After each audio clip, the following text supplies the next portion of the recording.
Everyone, I'm going to call the Mental Health Recovery Services Board Executive and Nominating Committee meeting to order. Today is April 14th, 2026, and if we could begin with the roll call, please. Ms. Bell? Present. Mr. Brown? Present. Ms. Crockett? Present. Ms. Friedman? Present. Ms. Howe? I'm here. Ms. Rodriguez? Present. Major White? Okay, thank you. We'll move on then to recognition of visitors, and if we could begin with you, Mr. Arnold, please. Michael Carter, Paul Lewis, Recovery Council, St. Paul Community Center Board, and MPI. Les Jones, board staff. Jenny Hoffman, board. Thank you guys, back up to me. Sorry. Michelle Krantz, legal counsel on the opioid litigation. Thank you, everyone, for joining us. We appreciate your presence. We'll move then to agenda item 4, executive and nominating committee meeting minutes from August the 12th, 2025. It's been a minute. It has been. I'm going to assume everyone's had an opportunity to review them. Are there, if you can remember, any corrections or changes to those minutes? If there are none, then the chair would entertain a motion to approve. I Second. Is there any discussion? Hearing none, all those in favor, please signify by aye. Aye. Any opposed? Motion carries. We'll move then to executive and nominating committee charter approval.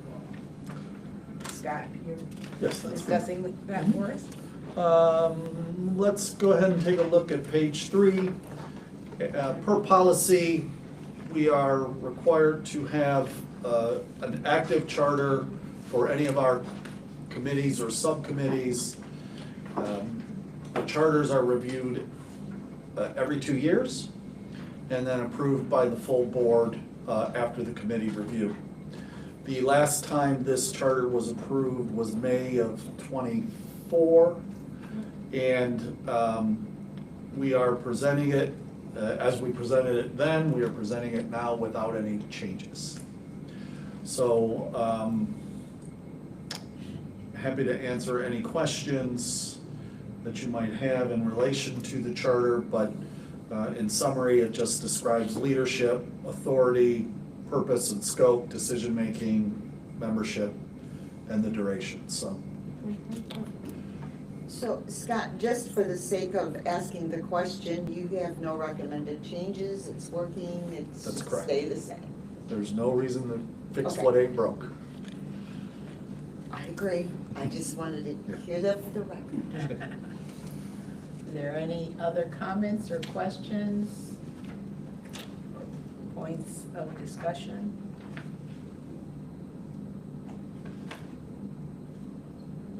I move. Is there a second? Second. All those in favor, please signify by saying aye. Aye. Any opposed?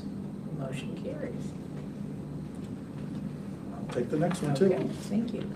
Okay, so if you draw your attention to page 4, this is for information only, and this is really get you thinking about potential replacements. We are in a kind of a weird position with our membership right now, because while we have 18 members, we have 8 of those 18 who has a term that actually expires at the end of June of this year. So as far as terms go, we're a little bit off balance for a 4-year term. And while I might be able to fix that into the future, that doesn't really do much for us today, because I can't extend a term, nor can the appointing authority without particular conditions. But nonetheless, we have 8 terms that are expiring, 4 terms that are on the state appointing authority, so it's 4 of the 6, and 4 terms on the county appointing authority. 3 of the state terms are 3 of the people that their terms are expiring are actually eligible for renewal. 1 is not, and and for the county, 1 person is eligible for renewal and 3 are not. Wow.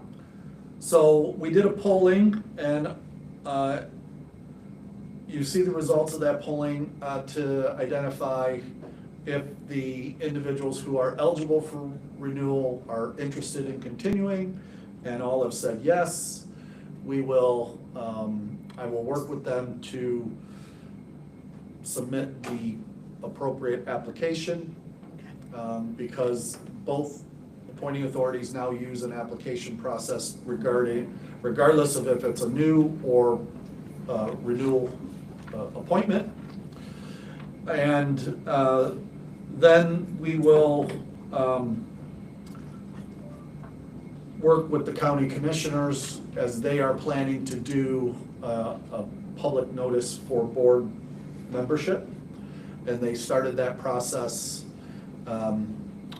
For every board, they do a public notice. They started that last year. And they will, they'll collect the names. And as I always say, they have in the past been very courteous to us in relation to asking us what would our recommendations be, but they don't have to. That is their appointments to make. I will reach out to them and ask once again if we can make those recommendations. The typical process would be that if we get that information, I would work with NEMA as the chair to identify potential candidates and vet risk. And what we do with the information we have in front of you today is kind of look to you all to say, okay, what are the skill sets that we might want to recruit as new trustees? Because while it is a public notice, there is no replacement of identifying high-quality candidates and asking them to apply, especially if they meet a desired skill set. So at the next page, you see that we have, and what we did with this was we broke it down by essentially 14 responses that we had, excluding those who wouldn't be eligible for renewal, so that you can see a snapshot of what it will look like without them, so that you can vision for, okay, who might we want? I would remind you that the board still has an ORC requirement to reflect race and gender as defined within the last census, as closely as possible to the last census. That's still on the books, so we want to always pay attention to try to match that locally, and that is, as a result of the last census, not the number of people we serve or the function of employee. It's the people that live in Lucas County. So clearly, we have fewer males than we might need to reflect gender in Lucas County. I think that we are pretty strong on our reflection of race as it compares to Lucas County. There might be some opportunities to fill in the blanks on a few that we might want to kind of set up our succession planning.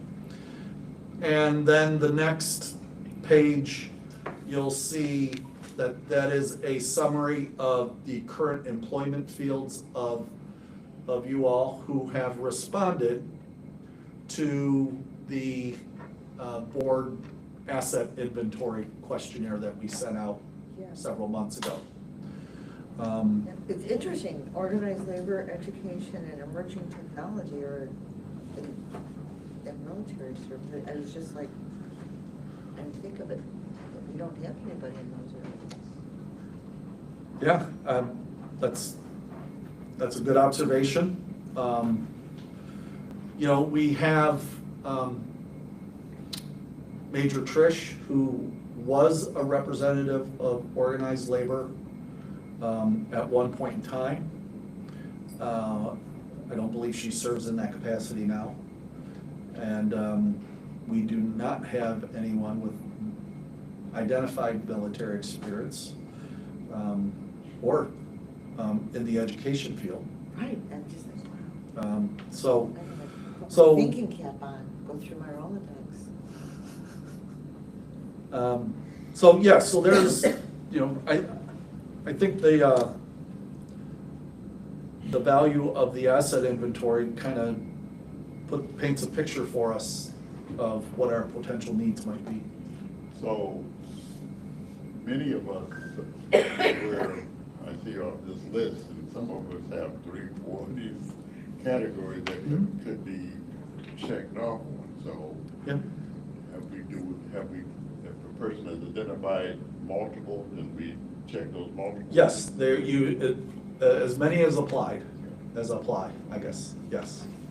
So I guess your point is, or a similar point would be that folks, because this is current employment field, may have had a prior or a subset employment field. Or that would- experience in that. Experience, And yeah. I think the question was being comfortable in working in that. So like, I wouldn't be comfortable doing attorney, but,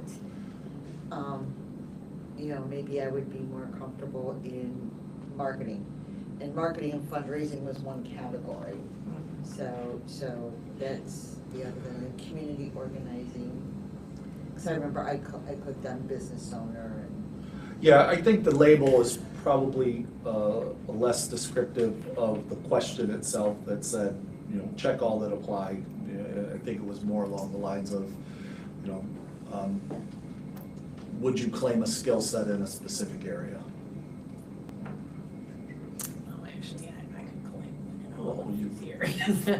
And we could make that happen right now. Impressed. Yeah, it was really. I would question the emerging technology. Yeah, yeah. Yeah. Yes, Okay, so can you change any of these midterm, like somebody whose term is up under ODVH? Could they then become a commissioner appointment and have somebody who needs to be appointed by ODVH switch up there? so we have done that one time in the past. So what you're suggesting is if someone isn't at the end of their expiration of their current term, could they resign, reapply for the alternative appointing authority, start a new 4-year term, which then makes their current vacant, or I guess it'd be their previous position vacant. So we've done that once, but there's a lot of logistics, and I'm not sure, depending upon how that would work, if we could guarantee it would work again, given the dynamics of the appointing authorities. Yes, I understand.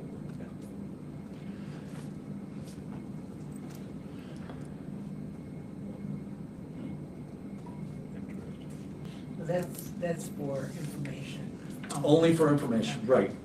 So if you have thoughts, if you have ideas, and in particular, if you have names, I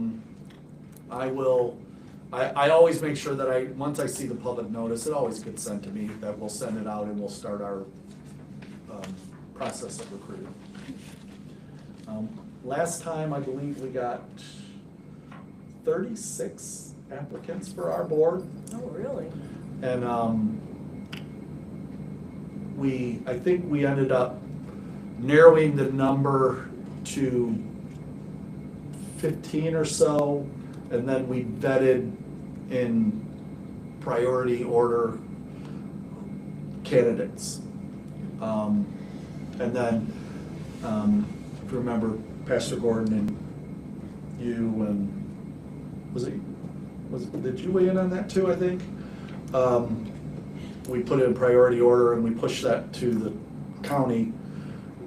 They actually appointed our recommendations. And then we didn't have a state appointment at that time that I recall. But what we would do is we would then look at, okay, who's remaining and how do we move them to the state appointments? Or to Linda's point, how do we manage that pool of people to get the best qualified individuals using the combination of the state and the county appointments? You know who's in town pretty much permanently would be, that helped us a lot before with our technology, was Brian Janai. Oh, he's back in town? He's back in town, he reached out to me and stuff like that, and I think he would be, he was so helpful before. He was very helpful. He was a very good board member. And so I'm wondering if we shouldn't reach back out to him. Opportunity, yeah. That's that emerging technology. Right, just, I mean, it was just so nice when we were looking at the initial, like, revamping of our technology to have his expertise. That's true. It's very helpful.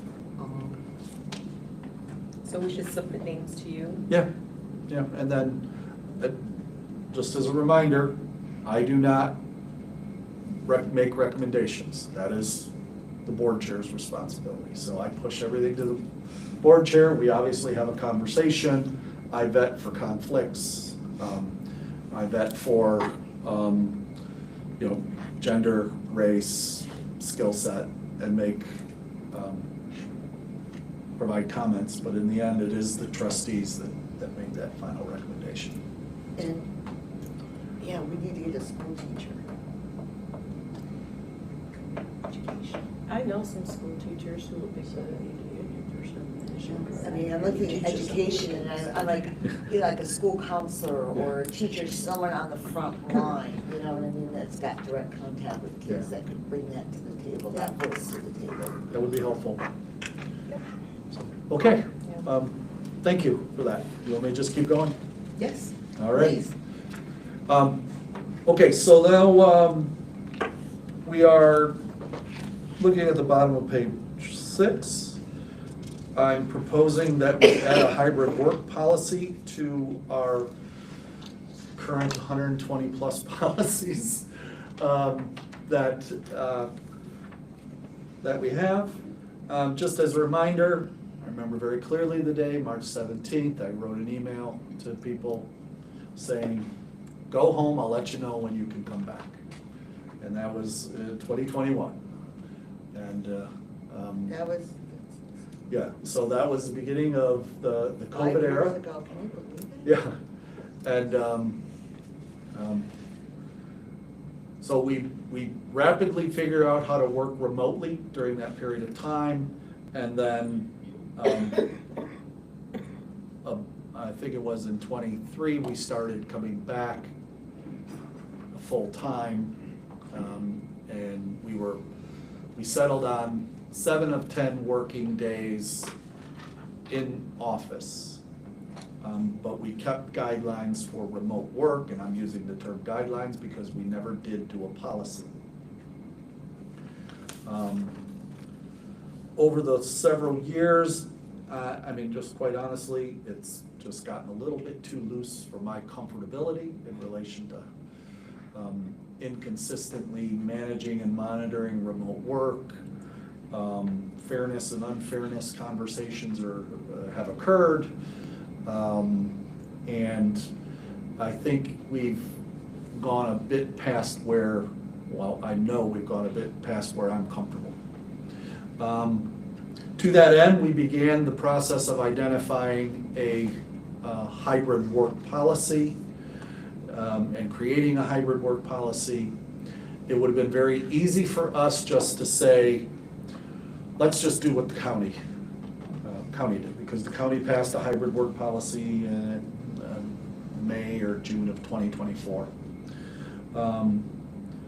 Their policy is some 20 pages long.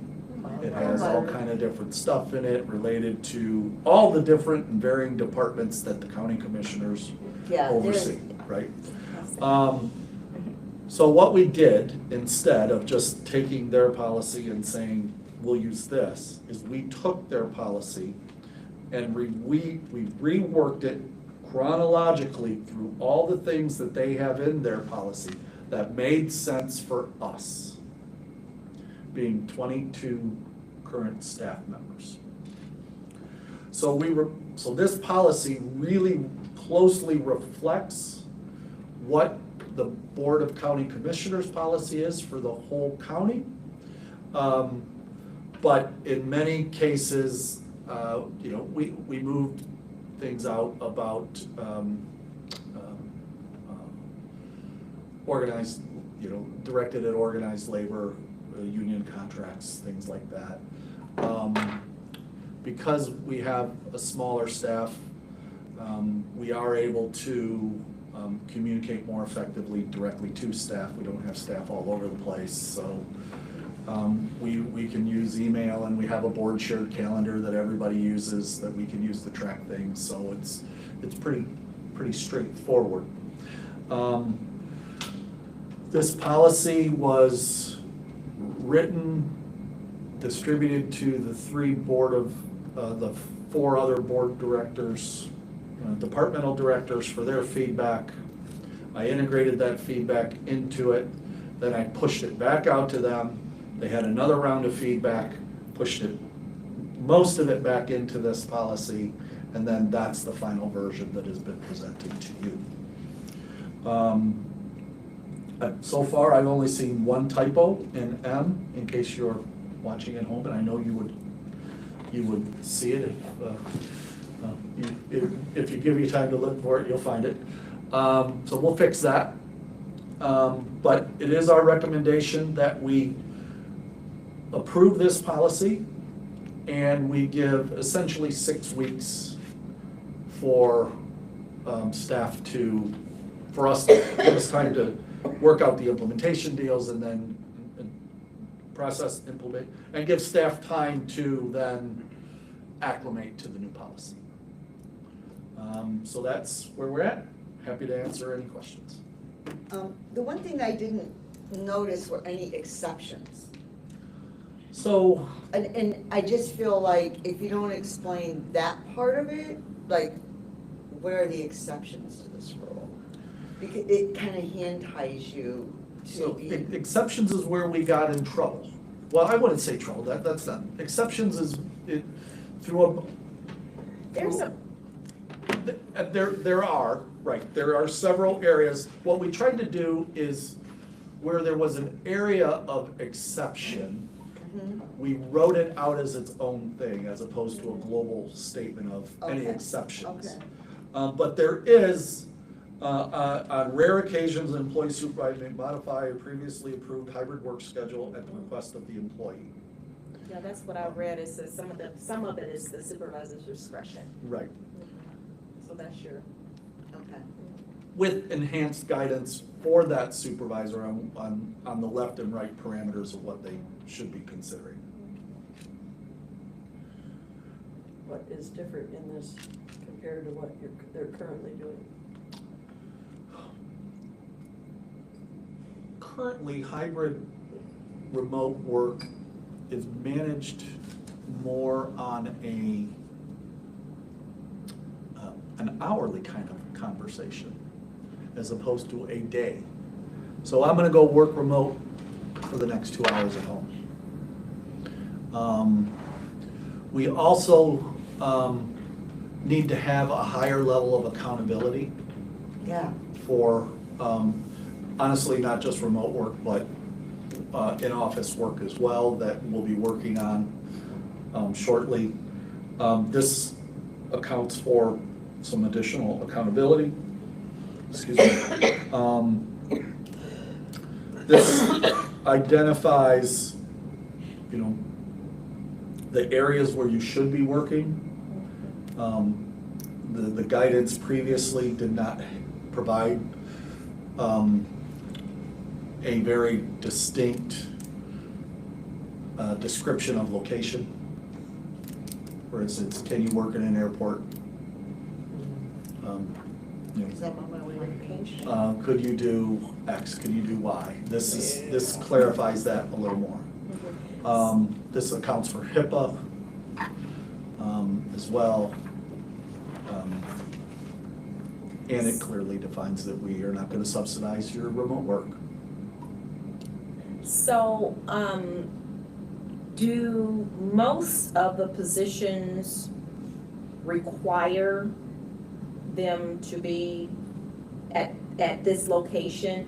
And is there a day, like a common day, that everyone is required to be here for, like, you know, an all-staff meeting or something like that? So, the policy itself does allow me to say everybody will be here on X, Y, and Z Okay. currently.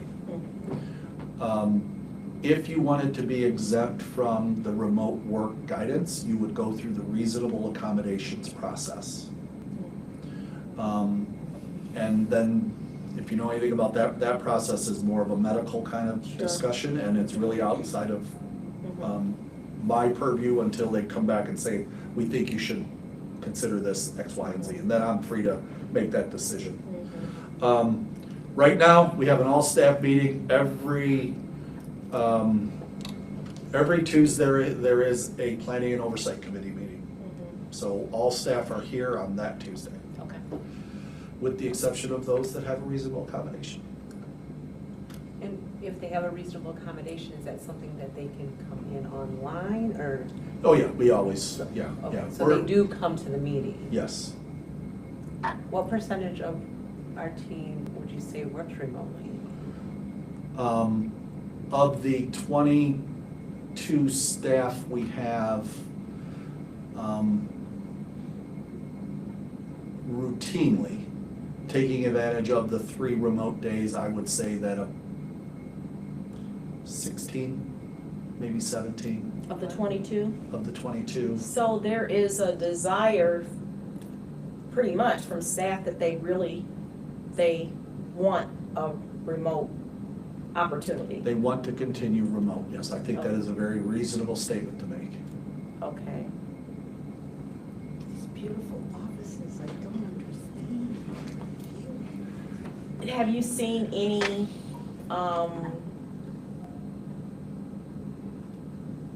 I guess, change in the quality of work because folks are working remotely?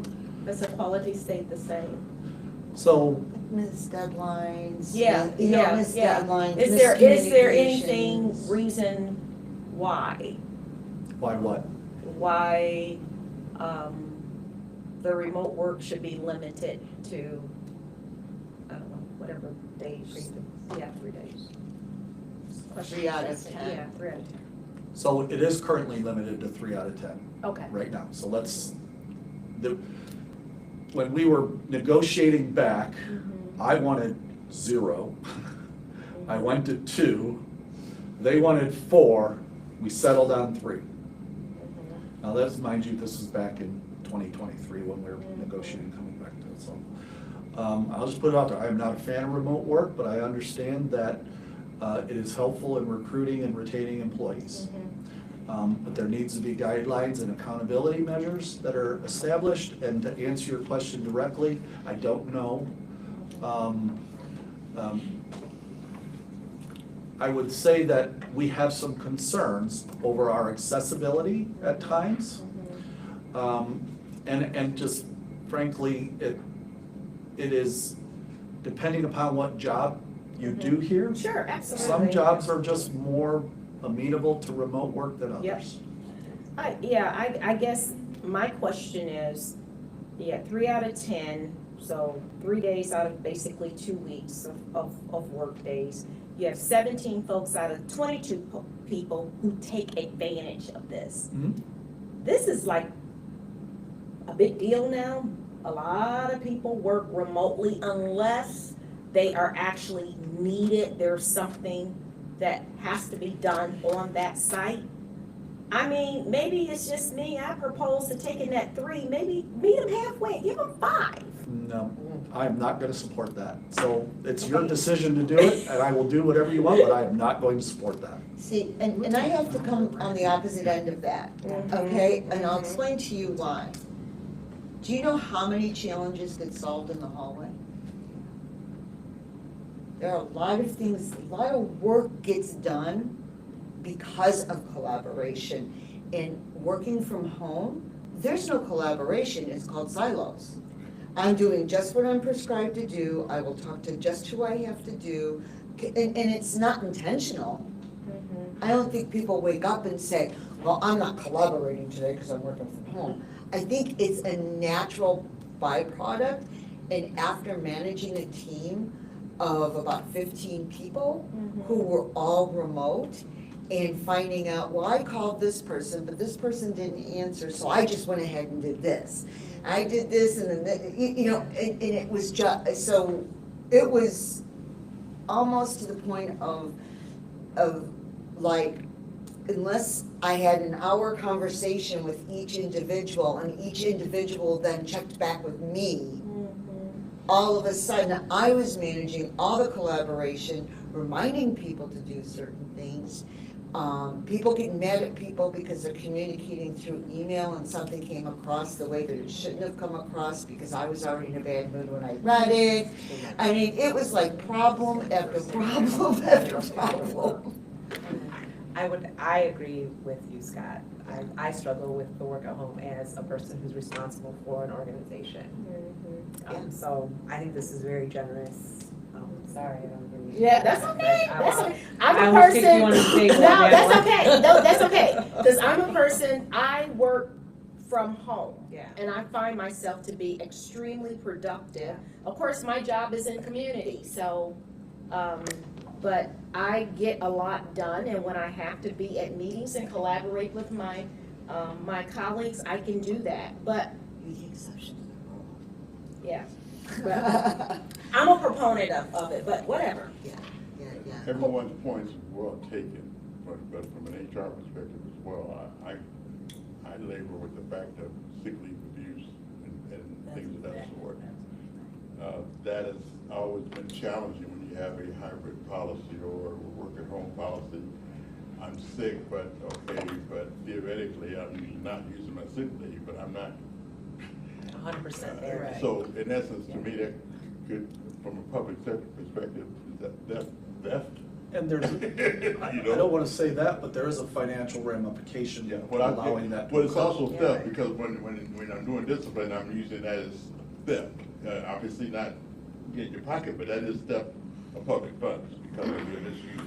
And it can go the other way. It could go, yeah. Employees can be entitled to sick leave or disability or whatever and feel because they're home and they don't have to get up and travel in, you know, so it can go both ways. And I just think, you know, regardless of what the number of days, we need to be cautious of that from both sides. It just has to be heavily monitored, and the quality of work, we have to continue to produce. And if that's Yeah. still happening, then that means that you are doing a good job of monitoring it. And That's employees tough. have to understand and, you know, self-regulate, That part. because if you can't see them, you can't be responsible for that. I guess the other thing, a question I have is when advertising for positions, how do you identify this policy? Do you say some remote work permitted, or? So, yeah, since our return to office, I have yet to have an interview with someone who hasn't asked about remote work. So it is a big deal related to recruitment. People want some flexibility, so we will say that we do have 3 of 10 paydays in the, you know, ability to remote work. Now, what's new in this policy that we currently don't do is restrict that for 90 days. And I think that's reasonable, given you're I a new understand employee. that because they're And you learning. need to learn the system. Yeah, You absolutely. need to build relationships with your coworkers, you need to understand the organization, you need to understand your roles and responsibilities, and you can't do that effectively And you remotely. cannot effectively evaluate someone when. With it, yeah. I don't get remote work and I would love to. I think I could get a lot more done some days without the phone ringing, without constant interruption. Absolutely. You could actually do your job. There are some jobs that you need to do without interruption, and other ones you need to communicate. But being remote would be nice, because at least have that option. 3 days out of 10 would be wonderful. I sign up for that. So under CG, You're hired. the ability for, or the requirement that employees be able to report back to the office within 2 hours, is it fair to assume that's intended so that they're not doing their remote work in Cancun or? So other elements of the, hours. other elements of the policy would eliminate that Okay. ability. But this is really, we have several that are remote, that are, you know, they don't live in this, you know, city of Toledo, Lucas County. Or they might have responsibilities outside of Lucas County. And if they're working remote at that place, then if there's an emergency, we need to be able to call them there. That's all that's really meant to be. All right. And we haven't seen people kind of get too crazy with that. But we do want to know where you're going to work from, and your schedule. And we already have the internal process for how your phones get, you know, we have Ring Central that you guys purchased, so your work phone is in your hand now.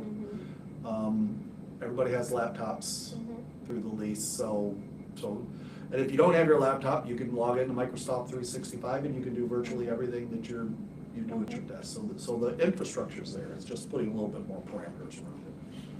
Another question, and I saw it, but now I can't find it again.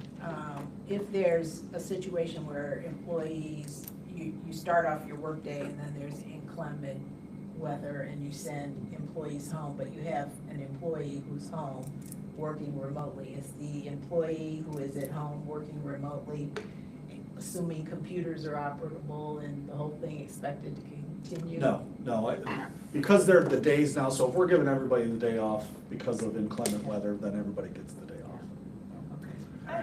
I guess another thing that maybe I don't understand is how are folks evaluated? So do they have like a performance schedule and goals and tasks that have to be performed within a certain time period?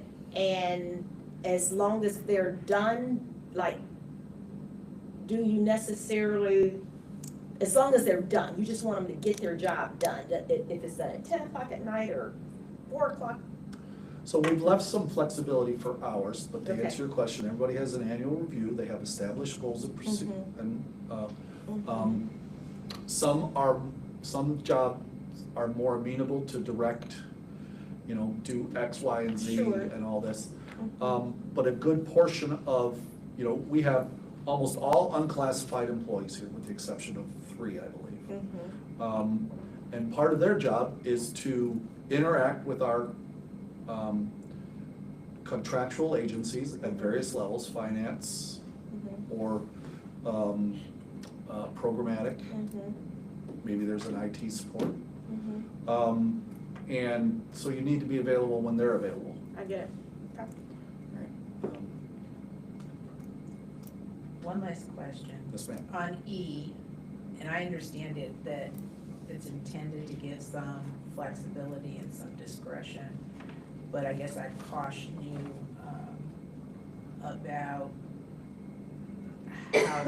how it's utilized, the eligibility based on performance, conduct, and other relevant consideration is a little loosey-goosey, and I understand why, but it also leaves some room for people to utilize it and point a finger back and say, well, this is a similar job and similar circumstances, and they get it, but I don't, and, you know, so. It's why we would rely heavily on county HR should that occur. Okay, all right. Yeah, and I can also see, like, for example, I'm working from home and my child or a situation comes up where I now have to care for somebody and I'm working remotely that day. You know, are we clear on taking a half a day, or if I can still do my job? I mean, I guess there's like all this like wiggle room, and I think that eligibility thing is what made me trigger that, like, how do I become uneligible? Well, I think your work-related performance, Okay, there is a disciplinary procedure. If okay, there are Okay, things good. that you can't do at home, like, Susan's position. She's our customer, our administrative support, administrative assistant one. Her job is to greet people as they come in the door, answer the phone, distribute the mail. But you all that. can't do that. Can't do that at home. Now, there are certain aspects that she could do at home, and when there are, and we don't have any anticipated issues with entry into and we don't have any big meetings or anything that needs support, then there are occasions when we say, you know, it'd be okay if you did that at home. Because there are days when you need to sit and just think and do your job, right? So we've tried to build in some flexibility. I mean, no policy is bulletproof. We try to start out with as good as close as we can.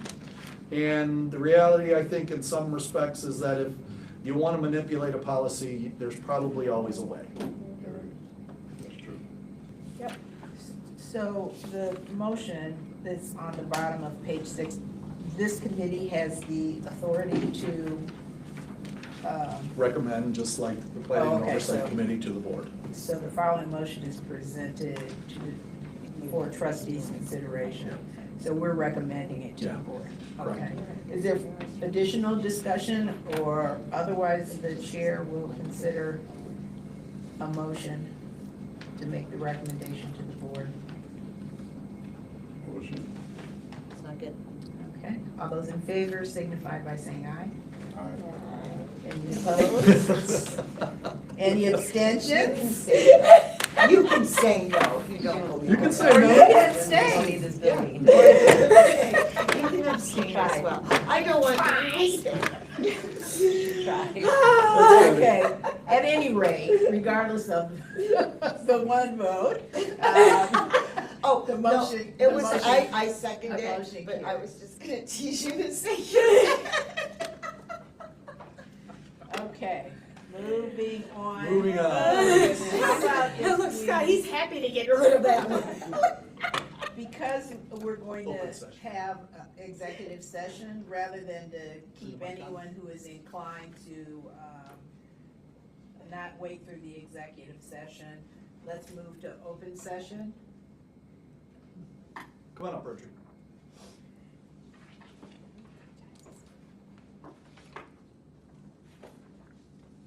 A lot going on at one government center. City Council is meeting as we speak. They were supposed to take some action on the contract with Priority Waste. I was told it was going to be pulled from the agenda, even though there were a lot of guys in union T-shirts showing up when I left. So I don't know what they're going to do. I'm told they will pull that from the agenda. They don't believe they have enough votes for that. County Commissioners this morning, an interesting resolution. Apparently, the state of Ohio considers a 911 operator to be a clerical position. So they passed a resolution this morning saying we recognize them as a first responder. And they had a bunch of them there, and they took pictures and gave awards and stuff like that. And they plugged the 911 levy, obviously. On Thursday at 4 p.m., there will be a safety committee. Now, it bears mentioning, they've canceled the last two. This one has a full agenda with the TPD substation, and Deb Flores is supposed to be there to speak on the Lucas County response team. And there will be public testimony, but given the current incident with TPD, I won't be shocked if they cancel it at the last minute. If they do, it won't be the only time they've done that. They have had angry people come to their meetings before and cause a ruckus. I don't know know if that's gonna happen. Briefly, okay, tomorrow is the City Council Zoning and Planning. The gas station that was to be at 4486 Monroe. Neighbors showed up, didn't want it. Plan Commission, one of them, they have 5 members, one of them had a conflict of interest, so they only had 4 members. It was a 2-2 tie. And so they said, we're gonna send it to City Council as disapproved. The law department says, can't do that. So they got to go back and do it next month. They'll probably have angry people showing up for this tomorrow, but it's been pulled from the agenda. They either have to come up with a different vote or come up with a different recommendation, but you can't have a 2-2 tie and call it a disapproval. Just briefly on the Plan Commission. They hand out packets at every meeting and then they post all the stuff online. This is from last year. This was their, it's a daycare center. But they didn't tell you that it's a daycare center with autism. I had to do some digging to find that out. If you know anything about autism, this is right at the center of Central Avenue and Aldringham. It's really bad traffic there. And if you know anything about autistic children, they tend to bolt. I've got them on record saying we will take all precautions, and they said they were going to put up a fenced play area. Well, they're up and running, and that's not there. I've mentioned it. I'll continue to mention it in the future, but it's getting a little light on the details in the packets they hand out. Now, I mentioned last week this charter school at 3300 Glendale. It's not just any charter school. It's listed as a recovery dropout academy. This is a group from Oakmont. They're from Akron, and it's going to have about 400 kids, and they are all dropouts who are involved in some way with the juvenile justice system. Now, there's nothing about that in the packet. I had to do some digging to find that out. Nobody showed up to testify, and it was with a minimal discussion. It was approved and will be sent to City Council. I question whether the neighbors know what this place is, but if it were going up near me, I would certainly have some questions about security. This is a big project. And how can I not mention this? 75 years ago today, April of 14th, 1951, probably the most bizarre thing that has ever happened in Ohio politics. The Ohio Senate used to entertain visiting dignitaries and give them an opportunity to speak. And they had a senator from Maine, and he got up and he spoke knowledgeably about the Ohio taxation system. He spoke passionately about fiscal responsibility. He was well received. And then they found out he was really an escaped mental patient that had a long history of impersonating politicians. His name was Paul Snow. He was only 34 years old. He was from Biddeport, Maine. It's near Portland.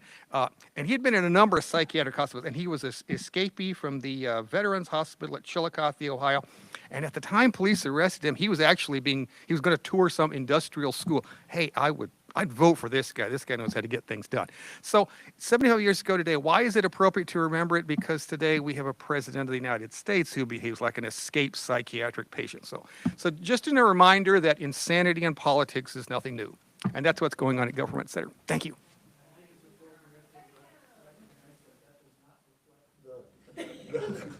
The values, ideas, and thoughts of this board. Thank you, Scott.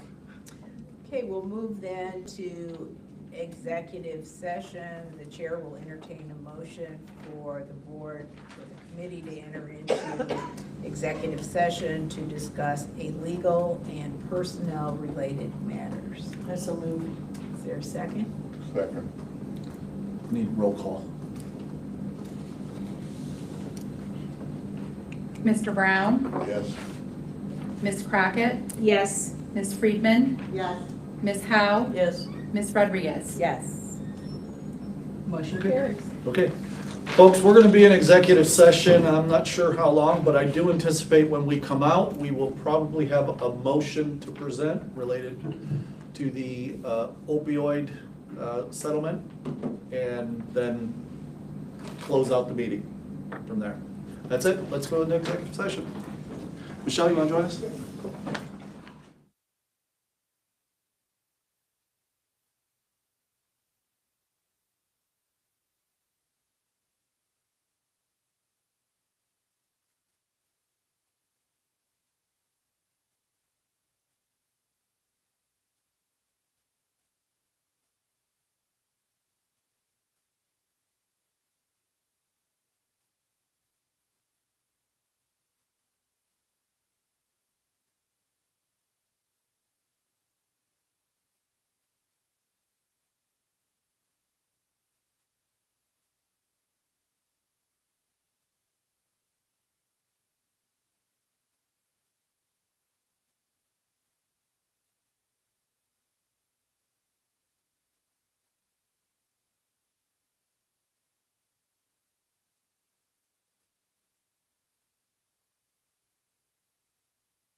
vote.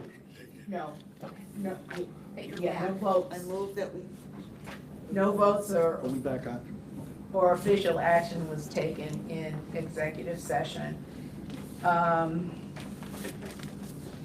And may I have a motion to adjourn executive We session? have to take an action. You need to adjourn executive session before you can do Okay. that. I move. Second. Okay, and we can do a voice. Yeah, you can do voice. All those in favor of adjourning executive session, please signify by saying aye. Aye. Any opposition? Okay. All right, so the chair will entertain a motion to make a recommendation to the board that we accept the material terms of the 6 remnant defendants in the national opioid settlement offered. so moved. Second. Any discussion? All those in favor, please signify by saying aye. Aye. Any opposition? Any abstention? Motion passes. We can adjourn today's meeting. Thank you, everyone. Thank you.